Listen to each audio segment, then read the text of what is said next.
the turtle hospital. So I'm not sure what we're gonna do here. We're gonna help some sea turtles today, hopefully.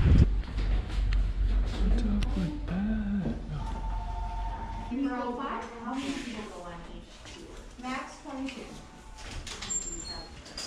Back in class. Alright, how's everybody doing today? Turtle Hospital. So we currently have 4 different species of sea turtles for you guys to meet here. We typically work with 5 different species. And up until about a week ago, we did have a leatherback, which is a pretty big deal for us. It's the first or the second leatherback that we've ever had here at the hospital. But right now we have these other 4 species you guys all with me. We get a lot of greens and a lot of loggerheads. They're perhaps the most common that come into the hospital that we work with. And we currently have 30 juvenile Kemp Ridleys that have pneumonia. They were found cold stunned up by Cape Cod. And this is an area that they always have issues out there every year. Every year they migrate up and down the East Coast. And if they're in Cape Cod when the temperatures start to drop, and they don't leave soon enough, they can get cold stunned, where they get hypothermic, and they can oftentimes get washed into the rocky shoreline. So that's what happened to the 30 juveniles that we have here today. We've already been able to release 8. The rest of them should be close behind them. They're still getting over a little bit of pneumonia they got from being so cold. And we have one little post-hatchling hawksbill. It's about this big, which you guys all get to meet. And so green sea turtles are perhaps the most common in most parts of the world. They're found throughout the world, anywhere that's warm enough for them.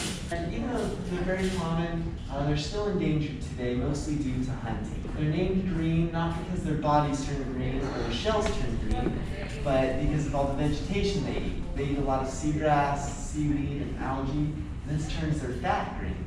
A lot of hunting happens of green sea turtles. That's mostly why they're on the endangered species list. We did have a green sea turtle soup canning factory in Key West until about the late 70s when they started to go onto the endangered species list. And if you guys don't believe me, we do have some old soup cans back room in that display case. You guys are all welcome to look at when we get up and walk around. I personally can't imagine going into the grocery store today and getting some Campbell's turtle soup, but it wasn't that uncommon not that long ago. It's actually a big part of the history down here in the Keys. A lot of the early settlers, people who came down here first, there wasn't a lot of crops. If they weren't catching fish and eating fish all the time, green sea turtles really helped them survive those early days. So sailors would oftentimes bring green sea turtles aboard their boats. Sea turtles can survive for several days outside of water, and conch shells and other shells can cause impaction issues as well. You can see the top right corner there, it's all shells, that's natural stuff, but more than 75% of what was in their stomach was The turtles can hold their breath for a very long time. They can hold their breath for up to 6 hours when they're resting and relaxing. More often than not though, they have to come up to breathe every 20, 30, 40 minutes if they're swimming long distances or really active. And their shells are very durable, and they can oftentimes regrow. They do protect them. So the main issue arises when they get hit by the boat propellers. If the boat propeller cracks through the shell, several different things can happen. Help you find the right phone number to call in your area. And it is important to make that phone call. And we have 2 different veterinarians that work at the Turtle Hospital. They do all of their patient checkups in that time. But they do live other cities. They have their other veterinarian hospitals they work at. So they just come here on the weekends. We used to be a motel, so we have a room that they can stay in. So we have 2 different vets that are cycling through. In case of an emergency during the week when one of them isn't here on site, we do have a really talented veterinarian who lives here in Marathon. He's been very involved since the early days when we first got started, and he's actually written a textbook on exotic reptile surgery. So he's very talented. We have quite a few different people who are involved in the Turtle Hospital that help us do all the work.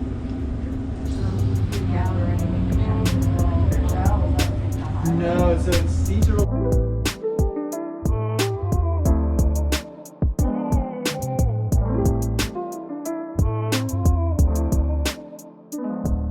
These are the hurricane tanks. And So these pools have been put in place just in case a hurricane happens. Most of our patients are down very close to the water. This used to be a motel, and so the early days of the Turtle Hospital basically began because Richie, the owner of this place, he purchased the place as the Hidden Harbor Motel. I wonder if it's many days ago. oxygenated in it. And back in the old days, in the 50s, when they built the place, a lot of motels would have saltwater pools if they were close enough to the ocean. Look how big They it is. didn't have as much access to fresh water back then. Richie started bringing back a lot of marine animals from his fishing trips as kind of an aquarium attraction for the guests. And a lot of people started asking about sea turtles. He did a little research on it and found out that they were just starting to go on the endangered species list, and that you need to be actively rehabilitating animals back for the wild. So we got a couple other tanks to keep sea turtles quarantined when they have fibropapillomavirus or when they had infectious He's got the diseases. weight on his back. And thus the early days of the Turtle Hospital began. So it operated as a motel as well as the Turtle Hospital for a number of years until a huge hurricane came through and wrecked all of the rooms, and he had to remodel the whole place. It's a pretty special place, pretty unique. And we actually had a really good hurricane drill last year. There was a hurricane warning, and at that time we had 80 patients. And so it took us about 3.5, 4 hours to get them all safely put between these two pools. And they got along fine for that night until the warning had passed and they were able to go back to their respective tanks. And that's why our maximum capacity at any given time is about 100 patients. We could basically fit 50 and 50, or maybe 70 smaller turtles and 30 large loggerheads, something like that. So that was a really good drill for us. It would take us about 3.5, 4 hours. Right now we only have 64 turtles, and we would never get more than 100.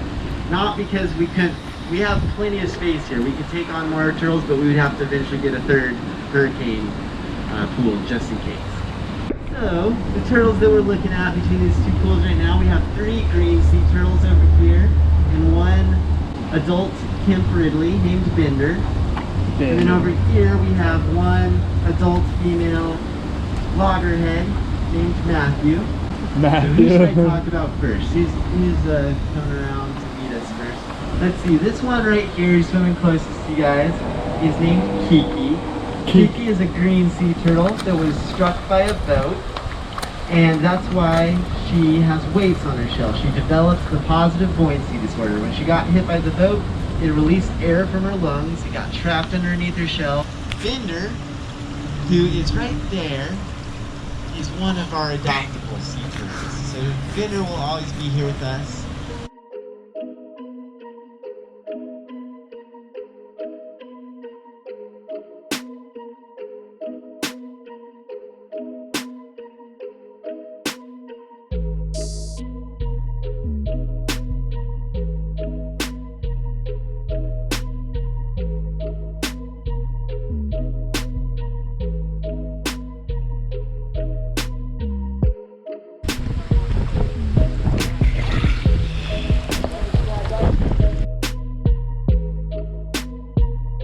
Charlie. Yeah, he said loggerhead. Save the sea turtles.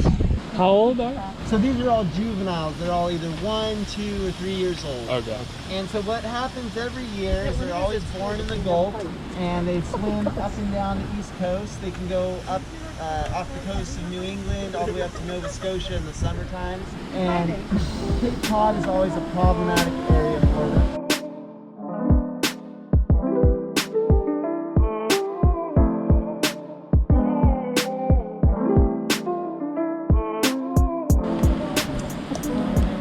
They're all bubble butt. What's up, big guy? Come and get him. You can do it. Record it like this? Yep. The little guy right here. He needs one. What about 2?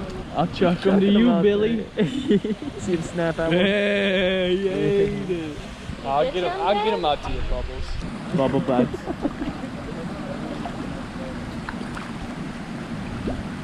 That's all I do all day is eat. What a good ride. Here we go. Look at that. You get it? Oh, get it. Get it, bud. Let's go. He's getting all mine. That is good. I'll hit the next fire, put it on the show and he said, send it first. I meant to hit backspace. All right. So we adopted a sea turtle. We did. Evan was our guide. Shout out to Evan. He's a baller. Great guy too. Big baller. If you guys come down here, check out the Turtle Hospital. Make sure he's here. He's a great tour guide. Yeah. On Marathon Key. And we adopted Bender. This is Bender. That is Bender. We're going to get updates.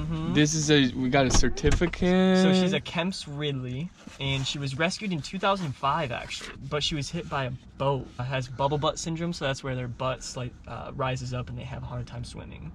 And she also lost her left front flipper in that time. So we got a certificate. Did you have fun? Yeah. Did you guys have fun? Yes. Yeah. Yes. Wow, very enthusiastic then. We had a great time. And it was very educational though. Oh my and it's a gosh. good thing. He was a great tour guide. He was. Shout out to Evan, my homie, at the Sea Turtle Center. Check it out. I'll put a link in the description. Check out the hospital. Help out if you can, the sea turtles. Marathon Key. And what's your name? I'm Evan. Evan. Yeah. I would shake your hand, obviously with COVID, but Oh yeah, it's okay. you know, it's nice to meet you. Tell me which channel it is. I'll check that one. Oh, dope. Okay, cool. Thank you. Help the sea turtles.